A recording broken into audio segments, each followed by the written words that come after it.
A gente continua hoje com a reflexão que iniciamos semana passada, que é identificando a chamada. E nós queremos ler um texto muitíssimo importante para essa reflexão, que é Atos 13:2.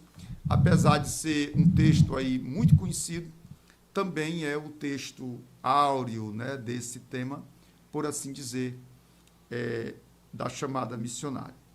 E servindo eles ao Senhor e jejuando, disse o Espírito Santo: apartai-me a Barnabé e a Saulo para a obra que os tenho chamado.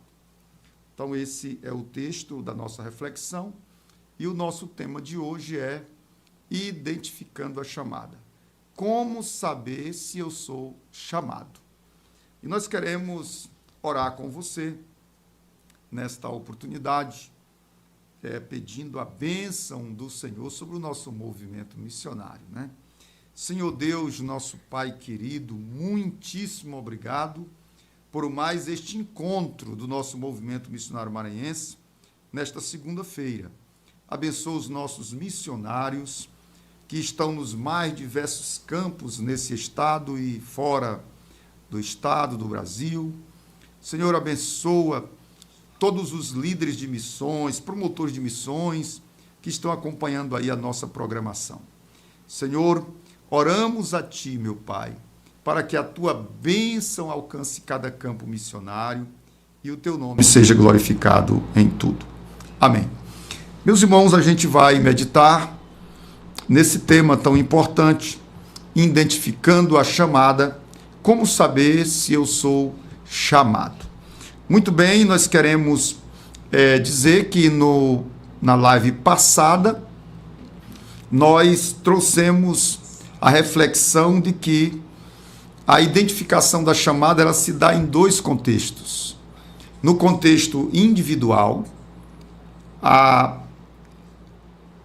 aquele momento em que Deus fala, em que Deus se revela diretamente ao chamado, a pessoa que Ele está escolhendo, que Ele está chamando, que Ele está separando para o ministério. E dois destaques importantes eu quero fazer nesta recapitulação. O primeiro é: Deus chama aqueles que Ele quer para a sua obra, porque a chamada missionária é algo da inteira soberania de Deus. Em segundo lugar, ninguém está no campo enganado. Deus se revela para aqueles a quem Ele escolhe, a quem Ele chama, a quem Ele separa para o trabalho ministerial e, no nosso contexto aqui, para o trabalho missionário. E eu pontuaria mais um informe importante nesse contexto, é que o chamado missionário é o início da carreira do missionário. Embora ele não comece a trabalhar logo, mas a carreira do missionário, o ministério missionário começa com o chamado, ou com a identificação desse chamado, com esse momento especial em que Deus trata pessoalmente com o chamado, lhe revelando essa chamada. A chamada só tem sentido na nossa vida a partir do momento que nós tomamos conhecimento, em que Deus nos revela, em que nós somos inteiramente conscientizados, convencidos de que o Senhor tem nos chamado para uma obra específica. Então, prossigamos hoje com a identificação da chamada no aspecto coletivo. É muito importante isso. Deus, ele se revela primeiramente para o chamado. Quem é chamado sabe que é chamado. Mas essa identificação da chamada, ela não se restringe apenas ao indivíduo que é chamado. A chamada, ela tem também o seu aspecto coletivo. Essa revelação coletiva da chamada.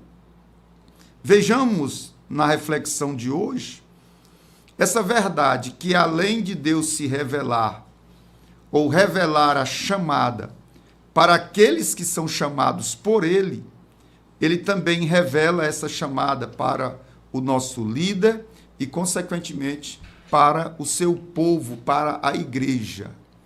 Então, ninguém fica enganado ou inconsciente acerca da chamada, porque é algo que Deus se revela para o indivíduo, Deus se revela para o seu líder e Deus revela para o povo de Deus, para a igreja. A Bíblia mostra isso em N textos. Se formos, por exemplo, pensar na chamada de Samuel, nós vamos ver isso, que Deus revelou o seu chamado não apenas para Samuel, por sinal era bem jovem, talvez não tivesse nenhum devido entendimento da chamada naquele momento, mas Deus revela para o seu mentor espiritual, que era Eli. Olha o que está dito em 1 Samuel 3:8.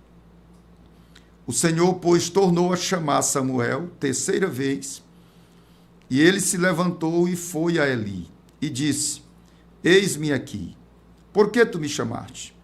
Então entendeu Eli que o Senhor chamava o jovem.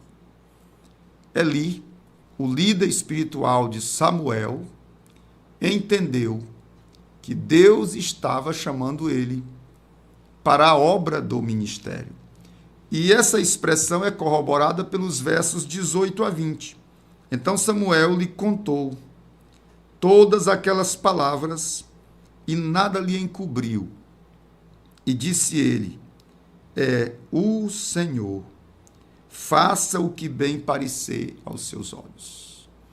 Então, Eli estava vendo com nitidez que Deus estava chamando Samuel para o ministério profético. E nós temos 1 Reis 19, 15 a 16. Mas é interessante observarmos que a chamada de Samuel, ela foi também revelada para o povo, né? Os versos 19 diz: E crescia Samuel, e o Senhor era com ele. Nenhuma de todas as suas palavras deixou cair em terra. E todo Israel, desde Dan até Berseba, ou seja, desde o extremo norte ao extremo sul, todo Israel conheceu que o Senhor, que Samuel estava confirmado por profeta do Senhor. Olha que coisa. Então, quem é chamado por Deus, ele tem a revelação pessoal, Deus de alguma forma lhe mostra essa chamada. Tem a revelação de Deus para o seu líder.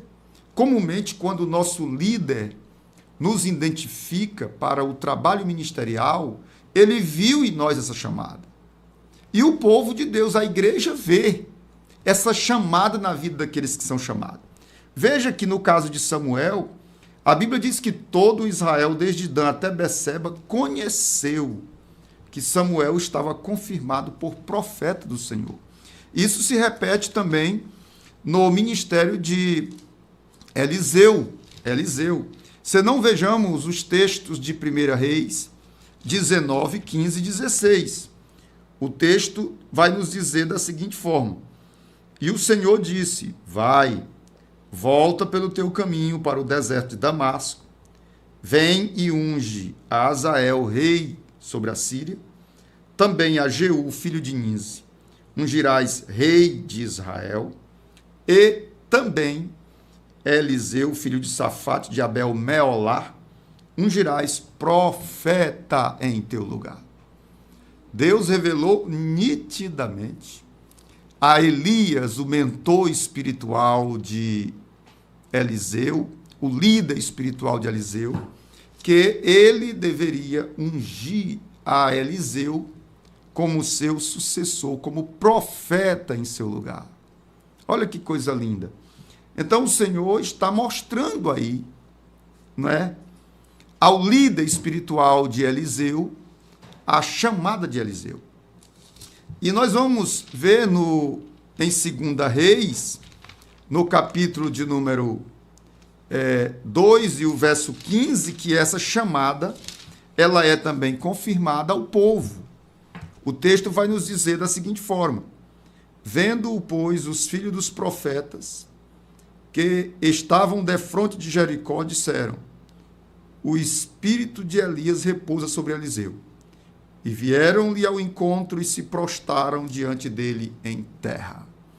Então, os filhos dos profetas reconheceram que Eliseu estava ungido profeta no lugar de Elias.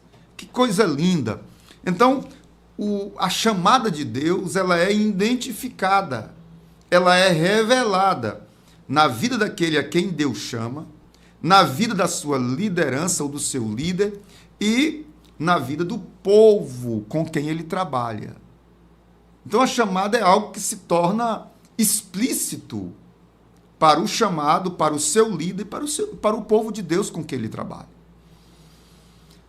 É muito importante observarmos que a chamada de Deus na vida de um homem e de uma mulher de Deus, ela se torna visível, ela passa a ser vista. E como ver essa chamada na vida de um homem e de uma mulher de Deus? Há uma confirmação de Deus pela palavra, pela prosperidade do trabalho. Alguma manifestação de Deus haverá que torna a chamada confirmada por Deus diante do povo. Então, em primeiro lugar, a chamada se torna visível aos outros pela desenvoltura do obreiro no trabalho. Deus confirmando o trabalho dele. É um primeiro indício de alguém chamado por Deus, é a confirmação de Deus no ministério da pessoa. Aonde bota, dá certo. Lugar difícil, que outros já tiveram, não deu nada, bota a pessoa desenvolve. Aonde bota a pessoa, o trabalho prospera, o trabalho flui. Isso é um sinal da aprovação de Deus na vida de uma pessoa chamada. Isso é uma das formas de Deus tornar visível ao povo essa chamada de Deus na vida da pessoa. Segundo lugar, podemos pontuar o desprendimento e o desinteresse pessoal. Irmãos, é incrível como a chamada de Deus, ela sempre nos levará à necessidade de deixar para trás alguma coisa.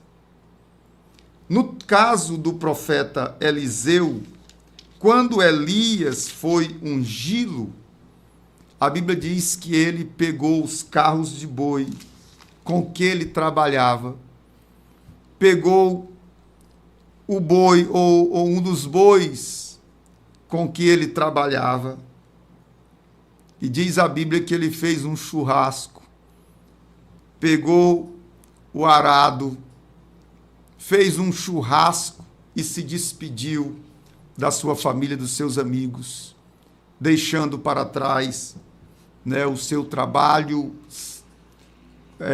com que ele fazia, de que ele vivia. Quando vemos, por exemplo, o caso dos apóstolos, a Bíblia vai dizer que quando Jesus os chama, na chamada pesca maravilhosa, chama-os para ser pescadores de homem, a Bíblia vai dizer que eles, deixando tudo, o seguiram. A chamada de Deus em nossas vidas é um convite para deixarmos alguma coisa para trás. É preciso muitas vezes deixar a família, é preciso deixar o conforto do lugar onde moramos, às vezes, da nossa casa. Um dos nossos obreiros aqui em Lago da Pedra, foi bastante interessante como Deus o chamou. Ele era do contexto empresarial e fez uma casa muito boa. E quando ele aprontou a casa, uma casa de sobrado, Deus o chamou para o ministério pastoral em um campo do interior, com uma casa bem fraquinha. Irmãos, a chamada de Deus, ela exige de nós que abdiquemos de alguma coisa. Muitas vezes a pessoa tem uma estabilidade financeira melhor e para vir para a obra tem que deixar para trás, viver com menos. Quantos obreiros não têm feito isso? Eu me lembro do pastor Ivaldo Prazeres, da missionária Branca. A missionária Branca tinha uma carreira política brilhante na cidade de Arari. Pastor Ivaldo tinha uma vida profissional estável e deixaram tudo para trás para vir auxiliar na época em Vitorino Freire. Quantos obreiros dos nossos não têm deixado para trás muitas coisas, abdicando em prol da chamada? E eu venho dizer-vos esta tarde que chamada de Deus requer desprendimento e desinteresse pessoal. Ninguém que é chamado por Deus entra em ministério pensando em enricar, pensando em melhorar de vida financeiramente. Não. O chamado por Deus, sempre ele vai para o ministério deixando para trás sonhos, deixando para trás conquistas. Eu me lembro do saudoso pastor Daniel Brasil. Era funcionário de carreira do Banco do Brasil, gerente da pasta de pessoa jurídica do Banco do Brasil aqui em Lago da Pedra, quando Deus o chamou para a obra do ministério. Daniel trabalhou comigo 6 anos me auxiliando, um homem de Deus, coração na obra, amava intensamente a obra. E ele chegou aquele momento que chega na vida de todo mundo que é chamado, que você precisa tomar decisão. E o banco lhe dava alguma estabilidade, plano de saúde, seguro de vida, aposentadoria. E nessa hora se pensa tudo isso, se calcula tudo isso, o quanto vai se deixar para trás.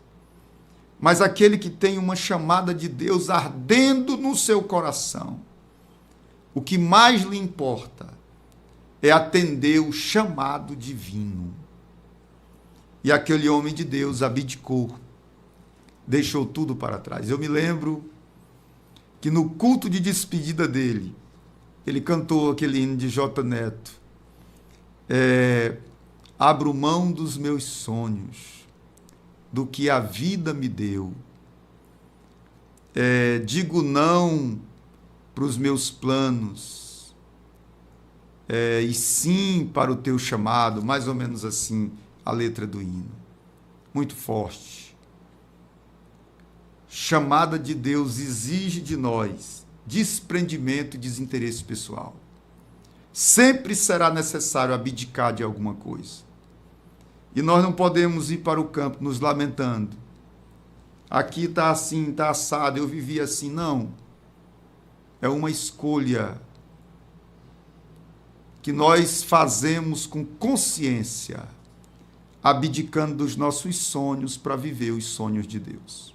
Nós continuaremos com esse tema na próxima live. Fiquemos por aqui nesta tarde. Que Deus lhe abençoe. E nós vamos agora para as muitas informações do campo missionário.